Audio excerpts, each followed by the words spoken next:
Chapter 1. Introduction. What is mooting? The adjective moot is originally a legal term going back to the mid-16th century. It derives from the noun moot, in its sense of a hypothetical case argued as an exercise by law students. Consequently, a moot question is one that is arguable or open to debate. But in the mid-19th century, people also began to look at the hypothetical side of moot as its essential meaning, and they started to use the word to mean of no significance or relevance.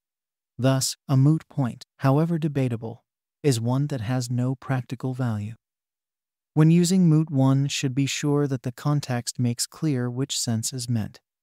The way in which the word moot is used has evolved over time, as the introductory quote indicates. However, for our purposes, we need to stick with the original mid-16th century meaning.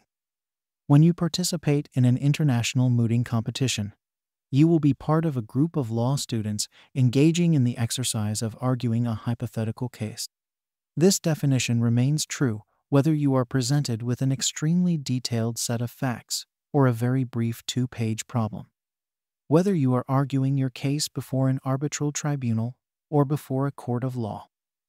In any case, there are two very important aspects of law you will need to be familiar with: the law governing the substance of the case, usually simply called the substantive law, and the law governing the procedure used to determine the dispute, usually called the procedural law. Why join a moot team? There are so many reasons why someone might want to be part of a moot team that it is difficult to limit the list. Here are 5 important reasons. Job opportunities. Participation in an international mooting competition can increase your job opportunities in a variety of ways. The section of the book called Make the Most of Your Opportunities explains them in much more detail. See pages 106-7. Experience in international mooting is a very impressive addition to your resume. Although there are increasing numbers of students participating in mooting competitions, it will remain a fairly exclusive club for many years to come, and will give you an edge over others applying for the same job. For all the reasons we will discuss in this book, your participation will not only make you a better candidate, but will also better prepare you to go about the task of actually getting the job, for example, by helping you perform well in interviews. International mooting competitions are great networking opportunities. If you are an impressive candidate, you will always do well, but having good contacts will be an added bonus. You will meet new friends and new business contacts, often the very people you have just spent 6 months reading about. Teamwork. Until now, whenever you have worked in a team as a student, you have probably had a say in who the team members were. In many cases, your team members will have been your friends. It is fun to work with your friends, but when you are practicing in the field of law, you are more likely to find yourself in a team of people you do not know well, some of whom you may even dislike. You need to learn how to work as part of a team that you did not choose. Often, participation in an international mooting team will be the first time you experience this situation. It is not always easy, but it will prepare you well for your working career. Employers value this kind of experience. They are looking for people who know how to function in a team. Intensive training. When you go to a moot competition, you are representing your university, your country, and most importantly, yourself. For those reasons alone, you will want to perform well.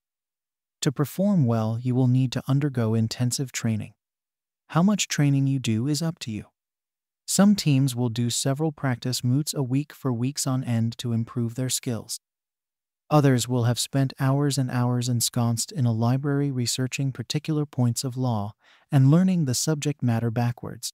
You will gain knowledge and valuable skills by the time you complete this process, and the intensive training you undertake along the way will help you to deal with many other aspects of your life beyond the law. International travel. Although the various international moot competitions are structured in different ways, all of them have the prospect of international travel. For those more fortunate students whose universities are well funded, it is likely that this travel will be heavily subsidized. But even if your university is not in a position to assist you, A moot competition gives you a very compelling excuse to catch that travel bug and go overseas. Having made the investment to travel to a moot, many students take advantage of their location and have a holiday following the end of competition. This can be one of the best experiences of your life. For many of you, it may be your first venture outside the country, and the experience will be life-changing. You may not appreciate it when you first meet your team, but you will be grateful to be traveling with people you know. New perspectives. In many ways, this reason is the product of all the reasons listed. You will be introduced to many new experiences through your involvement in an international moot. Each new experience will force you to challenge your existing perspectives, an invaluable lesson that will serve you well as you enter the legal profession. How to use this book. This book is designed to be used in a variety of ways.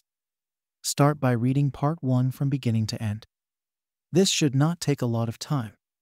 Then you can refer back to the book as the need arises. Each chapter deals either with a discrete point in the process of the competition or a general issue that could arise at any time. For example, when you are practicing your presentations, you might want to refer to the presentation tips and look over the strategies for working in a team when someone is really annoying you. A consequence of this structure is that the chapter lengths vary considerably. While each topic is important, chapters 4, 5, 6, and 7 contain what might be described as the substantive aspects of the book. Now you know why you should want to be part of a moot team and how to use this book. Good luck in making the team.